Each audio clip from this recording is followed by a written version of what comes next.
Next speaker we've got Chris Ennis, the farm manager for the CERES Community Farm, based here in Melbourne and doing a power of good work for a very long period of time. Similarly, I spoke to Chris last week for the first time, and Chris also is a man who backs up his actions and his words. And I don't know if I should share this, but I will. I picked up the phone and Chris said, yes, I'm actually up at Dalesford. We're in the middle of a paddock just looking over the country, and I think you were there as well, Kirsten. Yeah. And Chris said, oh, just a sec. A mob of grey kangaroos is just bounding by. And my first thought was, let's grab a couple and you can have a feed. And Chris said, I said it without thinking, and Chris said, no, I'm just looking at the aesthetics of it. It's wonderful, it's beautiful. So I think that reflects far more poorly on me, Chris, than it does on you. So we welcome Chris to come forward. He's going to talk to us about aspects of local and organic food production and what is possible within this city and other cities around the world. Thanks, Chris.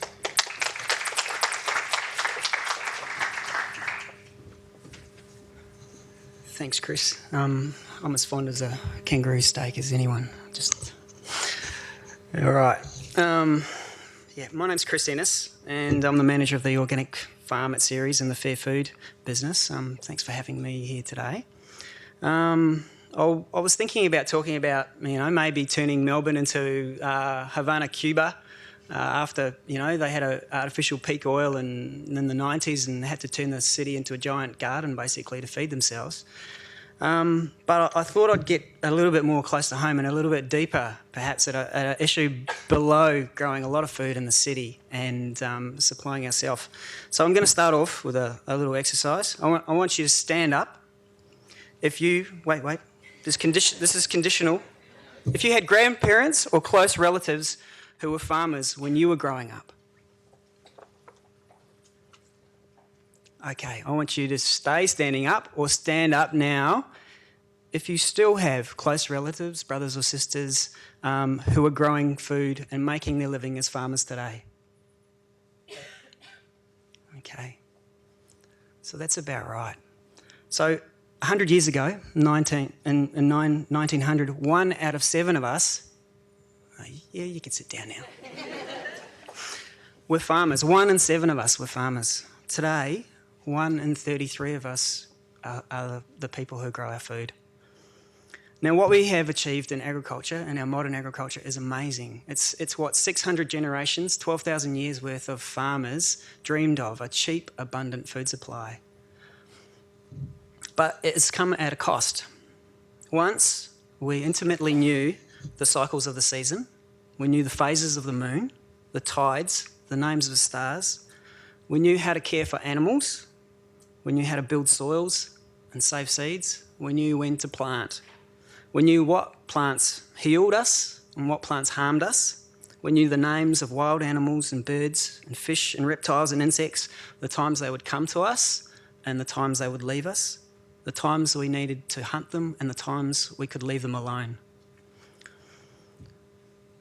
We were part of the land and we belonged. We worked hard on it, and when we lived, and when we died, we went back to it.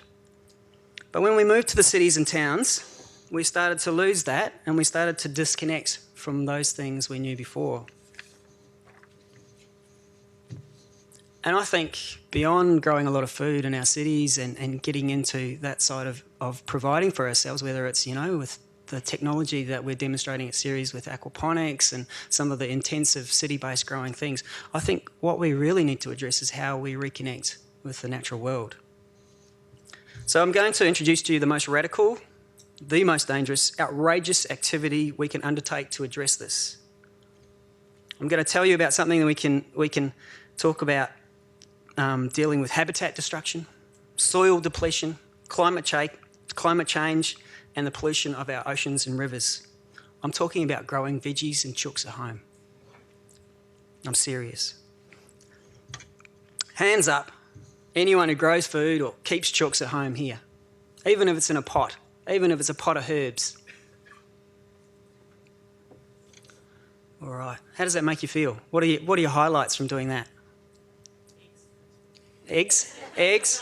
What are your lowlights? Things dying. I'm always saying to people that deep down, all of us want to be farmers. Or perhaps more correctly, we want to reconnect with that oneness, the wanting, the needing to belong to something that we once had, the way we were, the animal inside of us. So when we garden, what are we doing? Yeah, we're getting outside and away from our screens, our wonderful screens, and we're growing a bit of food, sure. But more than that, we're taking a step back to being part of the natural world that we came from. When we start getting intimate with soil, when we want to build it up, when we want to make it healthy, when we want to start a worm farm and get close to our worms, even have a relationship with them, talk to them, we start becoming concerned with the smallest animals in our environment. We start getting in touch with the ones that are competing with us, the snails, the caterpillars. We start getting back to being an animal, about having to fight for our food, having to see the natural rhythms, the seasons, the moon phases, if we are moon planters. We start to notice the weather more, the rain more, the wind more, and the heat. And we notice life and death itself. Has anyone lost a chook to a fox?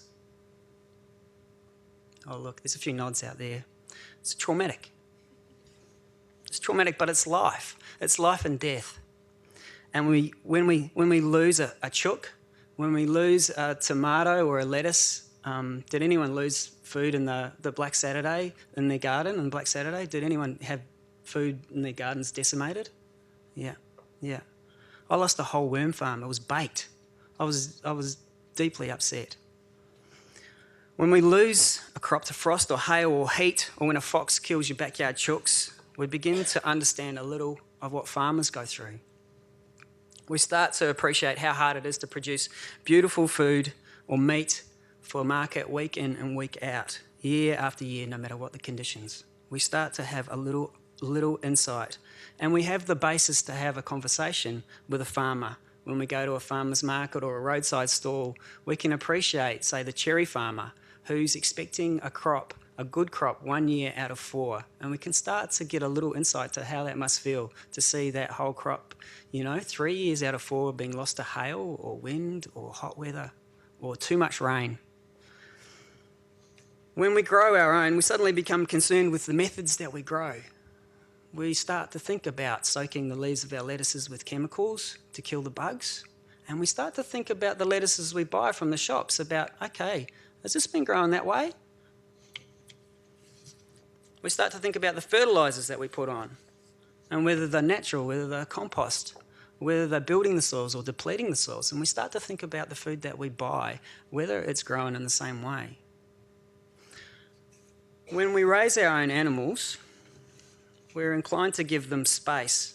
And if it's chickens, we give them the space to express, as the American farmer writer Joel Salatin would say, their chickenness. We're not inclined to put them on a piece of paper this big in a cage. And when we grow our own chooks and we buy eggs from somebody else, we're much more inclined to go out and seek a farmer who also lets chickens express their chickenness. And that goes for pigs and lambs and cows and kangaroos. And when we grow and when we understand how hard it is, we're more likely to want to pay our farmers the price that they deserve for food that they grow. We're more likely to go to farmers markets and want to see that person and hand over that money ourselves. We're more likely to buy through a direct box scheme. And here's a shameless plug for CERES. I might leave a card outside or some flyers that you could pick up.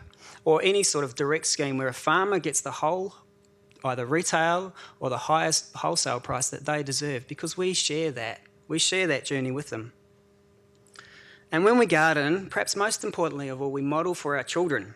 It may not seem so, as I watch my son dig up my lettuce seedlings and present them back to me, going, great, here's I've harvested, Dad.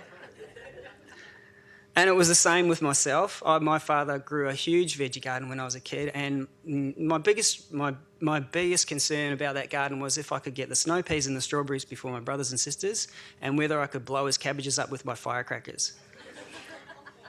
But when we model these sort of things for our children, something happens.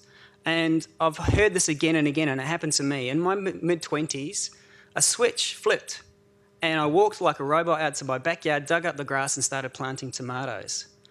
And I think that happens again and again with people saying to me, yeah, my grandpa used to grow, my uncle used to grow, my mum was a grower. And it's the same with preservers. Yeah, my grandma did this, my mum did this, my dad made sausage, and now it's like a virus coming from dormancy, it's infecting me, and I can't help myself.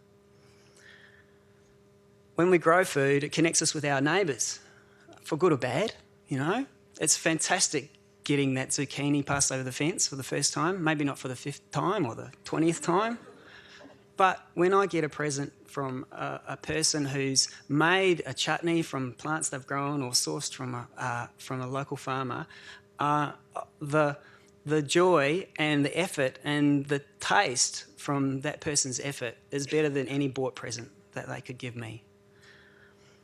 So, I have no idea how we're going for time. Great, awesome. So what can NAB do? What can, people in finance do? What can people working in the city do? Any opportunity or organisation can give yourselves and your staff chances to connect with the natural world, the natural environment, to get those kind of insights. And so you share physically with the farmers in the natural world that we are dealing with, and we are responsible for taking care, take it. Whether it's volunteering at CERES, helping support, building a school community garden, putting a garden farm on your roof here, or, building a farm barge out in the harbour just beside you. I can help you with that if you like. Do that, Buy food as an organisation responsibly. Here's another shameless plug for CERES. The food that you'll eat out there today is made by a social enterprise that's based at CERES, sourced from local food that we've either grown ourselves or sourced direct from local farmers. Buy the food as an organisation, and NAB is a large organisation, and when all the meals and occasions that you buy food from, it adds up, and you can make a huge difference to the local economy, the local environment and local farmers by buying thoughtfully. And most radically of all, you can grow your own food and grow your own animals and start to reconnect with the natural environment we came from and we have lost. Thanks very much.